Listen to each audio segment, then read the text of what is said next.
Do you want to look good? Do you want to be healthy? I think those basic two questions would change your mind. Hi, I'm Angelo Mendez, 55 years old. I'm the marketing manager of two leading gym chains in the Philippines.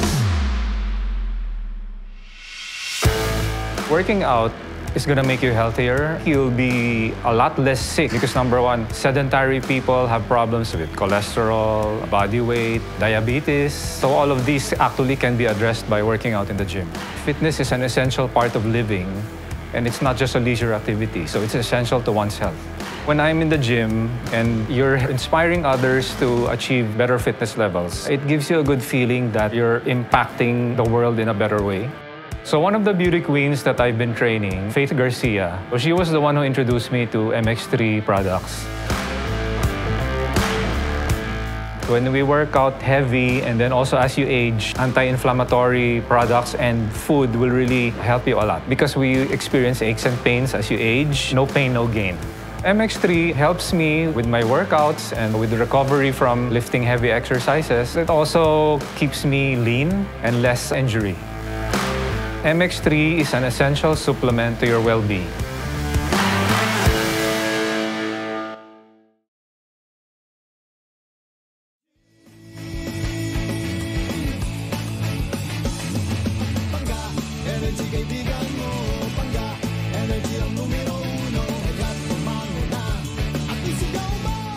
Same, pero iba.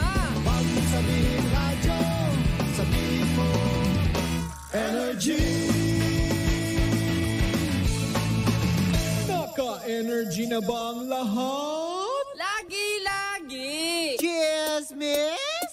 Dabaglita! With Tita Cora and Kapitana Sisa.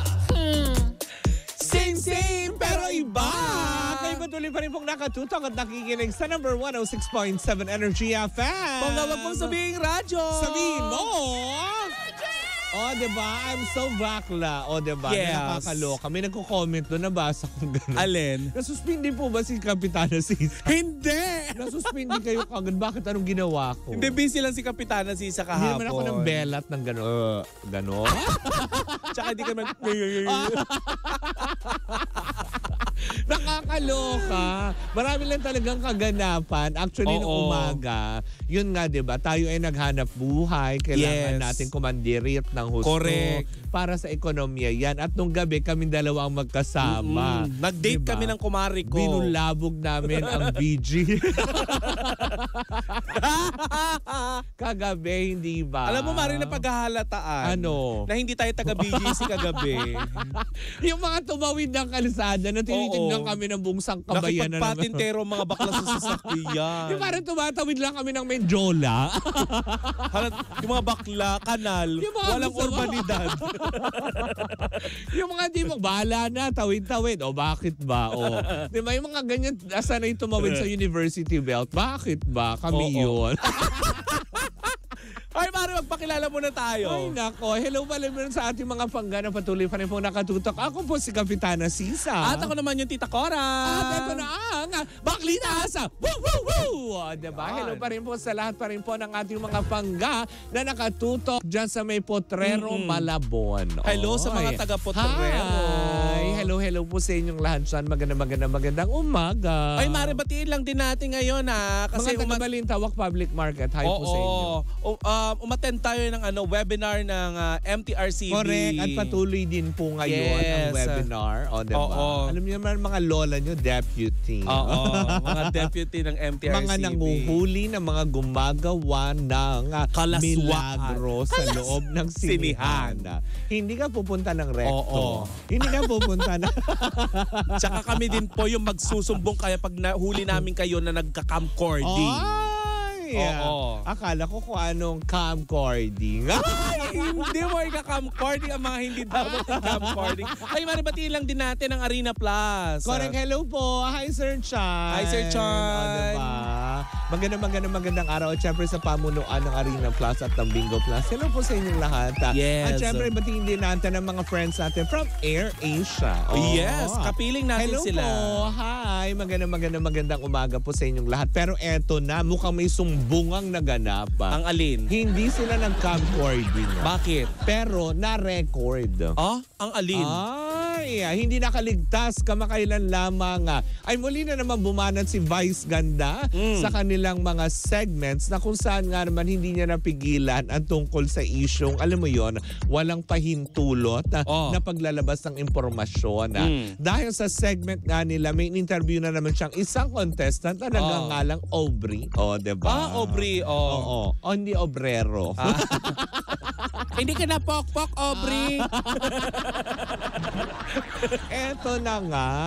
Kasi nga, di ba, na-interview niya yung isang contestant at tinanong niya kung anong pinagkakaabalahan niya sa buhay, kung empleyado ba siya. Sinagot siya ng isang contestant na sabi niya, yes. Parang data validator sila. O, diba? Parang ganon, something like that. Yes. So, biglang punchline si Meme Vice na, so kayo ang mga nagko-confirm ng breakup na walang pahintulot. O, diba? So biglang nasabi yun ni Meme Vice. At nung mga time na yun, na-record ng mga tao at tinag si Boy Abunda. Ha? Diba? Si Tito Boy. Si Boy Abunda talaga yung tinag nyo. Hindi nyo ba pwedeng itag si Nanay Chris? Oo. Tsaka yung Alam iba mo, pa. magtatampo na naman yun. Oo, hindi nyo minimension. Magtatampo na naman yun. Diba na nakakaloka? Sasabihan na naman si Vice Ganda na humarap ka kapag umiihi. Hindi nakatalikod ka sa puno ng NLEX. Lalaki ka, lalaki. Sigurado may ganyan, may mga gaganap na naman.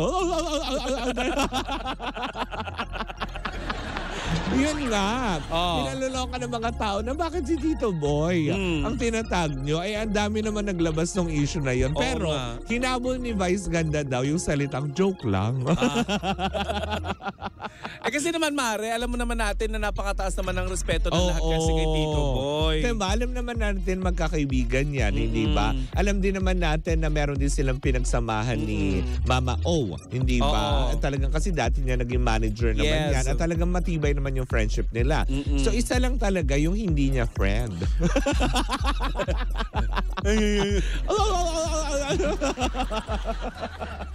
Hindi ko kinakaya. Si Meme, ayan, diba? Kayo na naman to, magkaka-issue na naman. Tapos, alam mo yon, bukas-bukas na naman, magagagalaitin na naman yung lola nyo. Diba? Kayo na naman topic. So sabihin na naman, hindi mo ako diretsuhin, hindi naman ganito. Keme, di ba may mga ganong hanas. Kaya nga naman marami nga daw ang naloka dahil nga biglaan nga, diba? Hindi rin malaman at bigla nagtawanan daw yung buong crew and staff. Nung nabanggit nga yun, ultimo nga siguro si Meme, bigla na lang siguro nagulat din sa sinabi niya. So kayo ang mga nagkukumpirma ng breakups na walang pahintulot. Dahil nga doon sa trabaho lang niya. Iba kasi yung iba kasi yung vibe kapag diba? Kapag live na. So nailalabas mo yung mga bagay na correct. Pilit mong itinatago. Diba? Parang tayong dalawa. Diba? Nung isang araw lang may tinumbong ka. Sorry po.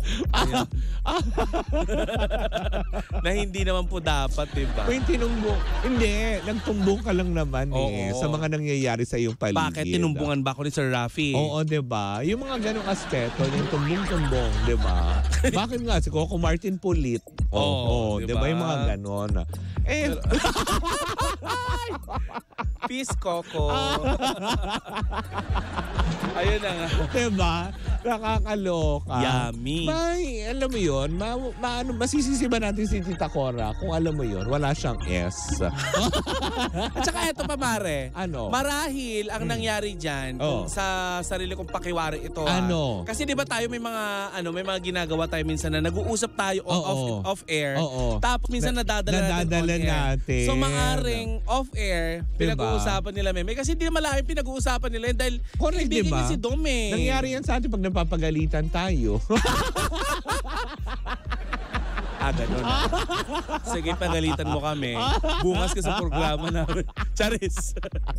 Tapos pinagtatawanan lang natin. Kaya di ba? Oo. Parang very light lang ang mga nangyayari. Yes, hindi kailangan seryoso. Seryoso, hindi ko naman sinabing gawing biro ang paggalit sa'yo at ang suspension. Pero hindi, di ba? Yun nga, as in talaga naloka lang ang mga tao na bakit kay Tito Boy kaagad itinag ng Oo mga nga. tao. Kay Tito Boy pinadadala yung mga video, yung mga ganyan, di ba? Si Boy na walang kamalay-malay. Oo, si Boy na ang tanging kasalanan ay pumirma at nag-renew na kontrata under GMA 7. Aso. Oo. Aso lang ang hindi nakakakilala kay Boy Abunda.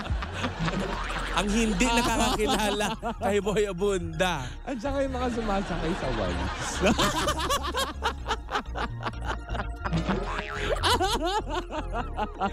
The views and opinions, tagal ko bakit din ba? nasabi to. Ano? The views and opinions of my partner should not be reflected. Bakit ba? Wala naman ako binanggit ang pangalan na. Actually, oo nga. Ang Ayaw mo sinabi silang ko bang alam sumakay mo sa yun? walis. Ay, Sa ano daw sila ngayon? Sa Saan? daspan. Doon! Itapon. sasakay sa daspa. Sikot-ikutin mo. ang ingay nun, di ba? Lata yun, di ba? Pero yun na nga, hindi ba? Pero sa ngayon daw, parang alam mo yun, iniintay nga ba kung magbibigay ng statement si Tito Boy. Hinggil nga dito sa mga ginawa ng mga netizen na pagtataga sa ginawa nga ni Meme Vice doon sa portion naman nila. Although wala namang pinatungkulan. Ako hula ko hindi na. Oo. Hindi na magbibigay ng Tsaka ano. pagtatawanan na lang nila yan for sure. Gaya ng ginagawa natin ngayon. At saka Mari, napakaseryoso ngayon ni Tito Boy. Bukas Diba? Pag-uusapan natin kung ano yung ano ha. Kasi nanghihingi pa tayo ng maraming impormasyon tungkol dun sa naging interview niya kay Chris Aquino na malapit niyang kaibigan. And for sure, hindi niya to papatulan. Correct. Kasi nga, may pinagdadaanan si Tito Boy. Personal kasi niyang kaibigan itong si Miss Chris Aquino na parang may mga pahiwati Pahiwati kahapon. Oo, sa kanyang pang-aamoy, gano'n. ano yung pag-aamoy? Iba yun. Hindi siya matandang may panghilot.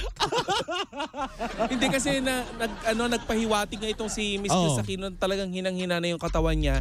And bukas tatalakayin natin yan yung naging interview niya kay Tito Boy Abunda. Kasi gusto natin i-establish muna yung mga information. Ayaw kasi natin maglabas ng... Maglabas na lang na kung anong informasyon na wala pang kumpirmasyon. At walang basihan. Tama. Kaya alamin natin niya kung ano na nga ba ang lagay ni Chris Aquino. Yes. Ayan na. Bukas yan tatalakayin sa Baklitas! Woo! Woo! Woo! Ayan. At syempre, sa lahat pa rin po na nakatutok sa atin. Maraming salamat. Correct. Po. Diba? Ang hyper ng dalawang bakla, hindi halatang alas 11 nag-uwi ang kagabi. Tsaka hindi halatang tinagalog yung Chinese. Tama. Pag Chinese restaurant, asahan mo na may Chinese, hindi tinatagalog mo tapos sasabi sa'yo, what? What? Anyways, mga baklang sanay sa Paris Retiro. Correct, diba? Walang inject. Oy, Paris Retiro, nabanggit, baka naman. Diba? Diba? Pero kung ako naman din sa inyo, pinakamasarap puntahan yung Hungry Paris. Ay, oo. Wala ko ibang pupunta, kundi yan. Hungry Paris. Eh, sa yun may din office. ang malapit sa akin. Diba? Kaya doon ako. Tsaka masarap. Masarap. Tsaka maraming serving. Mabubusog talaga kayo. Oo. Anyways, ayan. At dyan po muna natatapos ang ating unang chika for today's video. Sa ating pagbabalik. Oo. Isang manigamong chikahan na naman ang dala-dala ng dalawang bakla. Oo nga. Muli po ako po si Kapitana Sisa. At ako naman ang yung Tita Cora. At tuloy-tuloy pa rin po ang ating tugtugan. Siyempre dito po lamang yan sa number 106.7 Energy FM. Pag wag mong sabihin, radyo! Sabihin mo!